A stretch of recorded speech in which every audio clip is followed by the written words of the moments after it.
All right, welcome into a review episode of Waiting in the Sky with TJ Starman. I am your host, TJ Starman, and boy, do I have an experience to talk to you all about today. I watched Texas Chainsaw Massacre, not to be confused with the Texas Chainsaw Massacre or the Texas Chainsaw Massacre. This is Texas Chainsaw Massacre, released in 2022 directly to Netflix, now streaming, if you are so inclined, but you may want to listen just a little bit further before you make that decision, if I'm being honest. So, this movie, like I said, was released directly to Netflix, and it is a sequel slash reboot to the historic horror franchise in the vein of Halloween, is the most recent one, or actually, it's not even the most recent one. Scream was the most recent one to do this sequel reboot type of thing. And so it's all the rage with horror movies currently. And sometimes it works. In my opinion, I think it really worked with Halloween to kind of toss out all of the confusing, poor quality sequels and just roll with what was good to start with and build off of that. And I think that was the best case scenario that they were going for with Texas Chainsaw Massacre. They saw the opportunity to kind of capitalize on this IP and wanted to go ahead and create a new entry. And I'm not sure exactly where things went wrong, but boy, did they go wrong. So this is a warning to everyone. I'm going to get into some spoilers. I'm going to do a quick story recap. If you are interested in what happened in this movie, but you are not interested in watching it, which I don't blame you. So this is your final warning for spoilers, and I'm going to go into it in 3, 2, 1. So they ripped off Halloween. Like they straight up did. Halloween 2018 was about, it started off with these horror podcasters that were doing a true crime podcast trying to get a rise out of Michael Myers and unearth his legend for the benefit of their audience. And so what Texas Chainsaw Massacre does is actually quite different. I may have spoken too soon. So this is about social media influencers unearthing the story of this true crime uh, just massacre that obviously took place in the form of Leatherface. So totally different, totally different. Social media influencers are different than podcasters, totally unique. Anyway, I don't understand these characters in general. So they are going to this very small Texas town. I should preface, this is the first Texas Chainsaw Massacre movie I've watched, so I don't have any of that background to really bring with me into this movie. So if there was a lot of references that they made, most of them went over my head because my exposure to the series has largely just been through recap videos on YouTube and such. So I didn't understand these characters going to this small town and what they were trying to do. At one point, they talk about how they're chefs. There's two of them that are I guess, influencer chefs, and one of them, there's a guy. I honestly don't even know their names. I think is it Dante. I think Dante is the guy, and then I don't know what his social media chef partner's name is, but her sister is also with her, and then Dante's fiance is with them as well. So there's a group of four of them. And I gather they're going to this town because they have somehow purchased all of these abandoned buildings. And now the next natural stage is to auction them off to their social media. I don't know if it's their followers, if it's also fellow influencers or what, but they're literally holding an auction to sell the deeds off to these buildings to all of these people. And I guess they're just going to create a influencer cult. And the movie doesn't even understand itself either because they have this character literally call that out. He says, "Oh, so you're a cult." And I'm like, "Yes, this guy gets it. He understands this is a weird thing." And so they go here. They spot a Confederate flag hanging from one of the buildings, and this is deep rural Texas. So, yeah, it makes sense. But they're like, "Nope, we're not going to have that. It's going to tank the value of this building and the auction. We got and scare people, so we're going to take it down."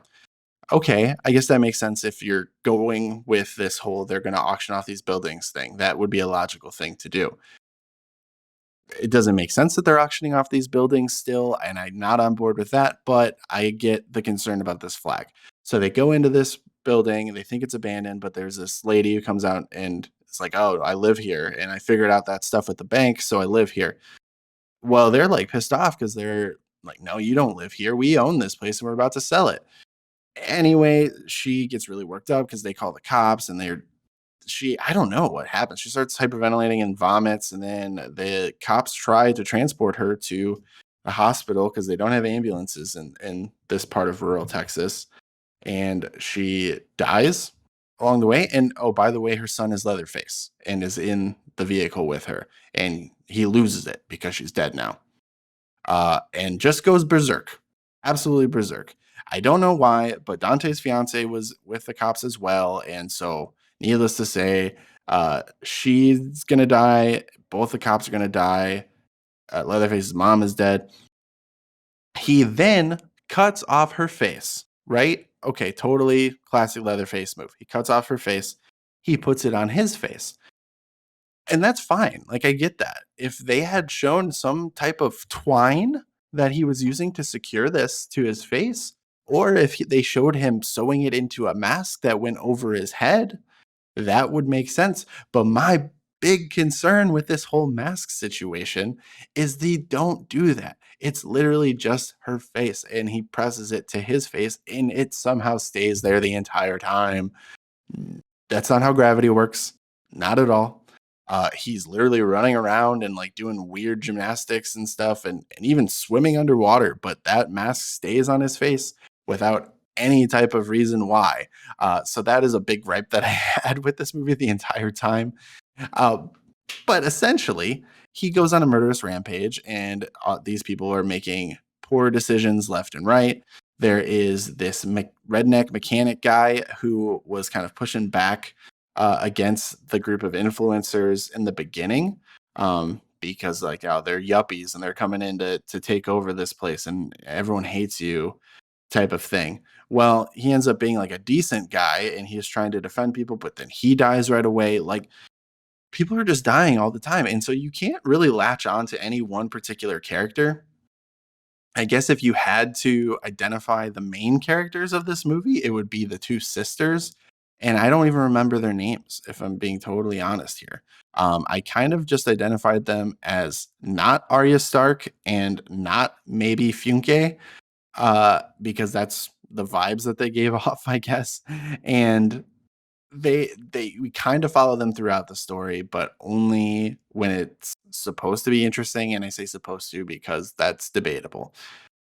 But all these deaths are happening left and right, and even with the characters that we've been introduced to, like, they're not earned at all. Like, there's I don't care about these characters, and so them dying means nothing, and in a good horror movie, the deaths have to mean something. You have to be rooting for these characters the entire time, even if you want to see deaths because it's a horror movie, you want to root for these characters, and their death has to be something that has some type of repercussion or payoff for you as a viewer, and that doesn't happen at all. Uh, and it's partly because well, it's largely because of the writing, because it doesn't make any sense, and the characters keep making stupid decisions the entire time. And it's also the performances are a little wooden. I didn't recognize anyone from this cast list at all until after the movie, and I did recognize the name of who I guess is the final girl, and so I think is maybe supposed to be the main character, which is not Arya Stark, but it's actually Elsie Fisher who played the lead role in Bo Burnham's Eighth Grade. Which, oh my gosh, you should watch that movie instead of this because that's a good movie, and she gives a good performance in that. Uh, and this is not a good movie, and most of the performances are just absolutely awful. I think the guy who plays the like redneck mechanic guy, he had some good moments. I actually kind of liked that character, despite having like different ideologies. But he showed himself to be like a good guy, and so I like that character a little bit. His death still meant pretty much nothing to me. And then the two sisters they tried. It was very obvious they were trying. but it just wasn't landing and the stuff around them wasn't working. But I should mention the single biggest ripoff that this movie had from Halloween 2018 is that they tried to bring back the original final girl, Sally, as this old lady badass out for revenge. And let me just tell you, this is not Jamie Lee Curtis as Laurie Strode. So it does not work. They just filled in this timeline with exposition because they start off in the cliche gas station and the guy's like, oh, well, that she survived, but then she spent the last 30 to 40 years becoming a Texas Ranger and she's been looking for him. And she's in like two scenes until she shows up 20 minutes before the end of the movie. And it's like, okay, you're trying to build this up as this being the significant thing because it's the first final girl from the first movie. And I should also mention that this is a different actress. The original actress unfortunately passed, I believe, in 2014. So it's a new actress. So we don't have that connection to this actress that's portraying this character. And she also does nothing. She's bad at being a badass. And if she supposedly had 30 plus years of Texas Ranger training, you would think she at least knew how to use a shotgun, but she's just like trying to shoot Leatherface and he's somehow like deflecting it with the chainsaw. I don't understand. The people who wrote this did not understand how shotguns work because you don't have to have very precise aim to use a shotgun. That's kind of the whole point is it scatters things so that you can hit your target without aiming at a very particular spot. And it, the other thing with this movie is it's very much of the time. Like it is a movie that was released in 2022, and it's like trying to make that obvious. I swear they based on the fact that they are influencers on social media, the controversy with the Confederate flag being there. One of the girls is a survivor of a school shooting, and they make that like part of her backstory that is supposed to be brought into this tragedy that's unfolding in front of her now. And they just do this weird thing where they are trying to like she doesn't like guns naturally because of that experience, and they kind of hint at that in the very beginning with the mechanic guy. But then when Sally comes in and basically just gets killed because she sucks and doesn't know how to use her basic weapon to take down this dude with a chainsaw, she there's a moment where she like loads the shotgun as she's dying and she's like, don't run. If you run, you'll always regret this and you'll always think of him and whatever. And so they're trying to like tie in Leatherface mowing people down with a chainsaw to the experience of being involved in a school shooting. And like she's offering this character the chance at redemption or revenge by handing her the shotgun to end this and take care of him. And that just like was super tone deaf and just didn't work at all. Like I don't understand why they would even try that. It was borderline offensive, really. And so that didn't work at all. There is probably really entertaining scene in the middle of all of this, which the influencers that are bidding on things, like the people who came to buy things at the auction, they're like partying the whole time. And at one point, there's this downpour of rain, and so they get onto this like retro bus that has been it's been renovated to be like a party bus. And so there's just this blue light shining and there's music playing. It's like there's a club and they're like drinking liquor and all of this stuff. And so Leatherface, well, I should mention there's the absolute greatest performance in this movie is the bus driver guy who is for some reason asleep at the wheel while people are like hanging out, partying in the back of this bus while the main characters are slowly getting murdered by Leatherface. Well, they finally catch up to the bus and they're like, "Oh, it's a bus. Let's drive away. Let's go. Let's go." They wake up this guy who's like sleeping at the wheel right now while everyone's partying and throw the keys at him. He's like, "Okay, I guess we're gonna go." And then they get in the back. And this is the weirdest thing. He starts driving and then stops just randomly, unprompted. And they're like, "Why are you stopping?" Like, we need to get away from here. There's a murderer with a chainsaw. And he doesn't say anything. He doesn't react to them asking why he's stopping. He just like kind of darts out of the bus and then like runs towards the back of the bus outside. And next thing you know, you just hear the and then like his head just comes rolling back into the frame, and it's the strangest thing. So I don't know why this guy stopped. I don't know why he ran off this bus. It was literally like he was just this poorly programmed NPC in a video game that just ran the wrong direction for no reason whatsoever. And this allows Leatherface access to this bus. And it's like, oh, you can only exit out the front. So all these people in this party bus are just standing there watching Leatherface, and they all pull out their phones to record him, which I kind of get as like a commentary on the landscape of the world right now, that that's the reaction people have. But also, I mean, he's clearly murdering people. You're not gonna just stop there and be like, oh well, I've got to get this. And then you can see the comments coming in because they're on like Instagram Live, and it's like, oh my gosh, so fake, or where are you at? That looks fun. Like, that was actually really funny. I enjoyed that element of it. And then he's literally just mowing through all of these people with the chainsaw. And there's one scene where he just kind of casually, like someone's leg is there, and he just like throws it behind him, like, like you're throwing salt over your shoulder or whatever for good luck. It was super weird, but probably the best scene in the whole movie.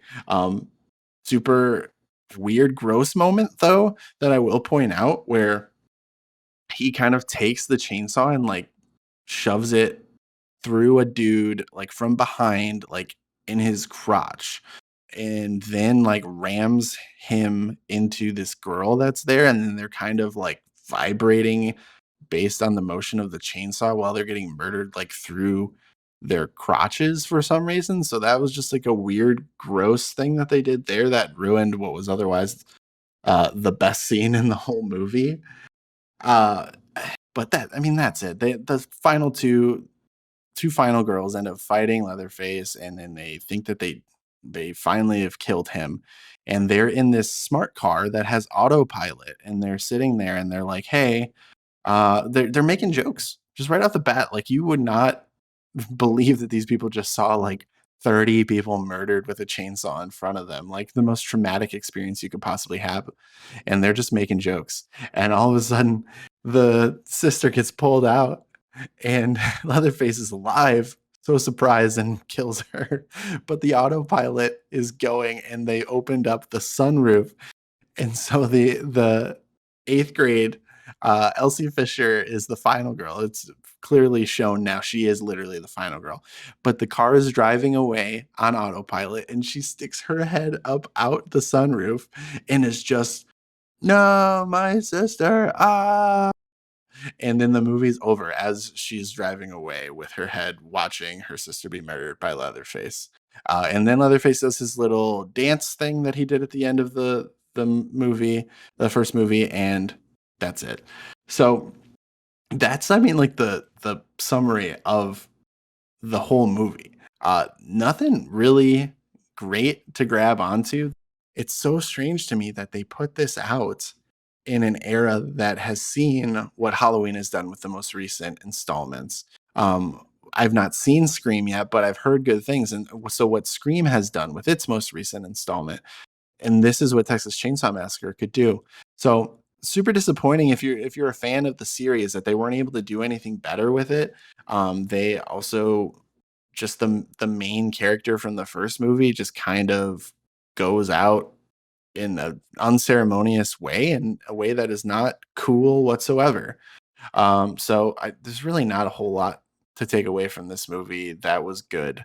I think ultimately I would give it like 1 star out of 5, like 1 out of 5 rating. I think it might even be generous.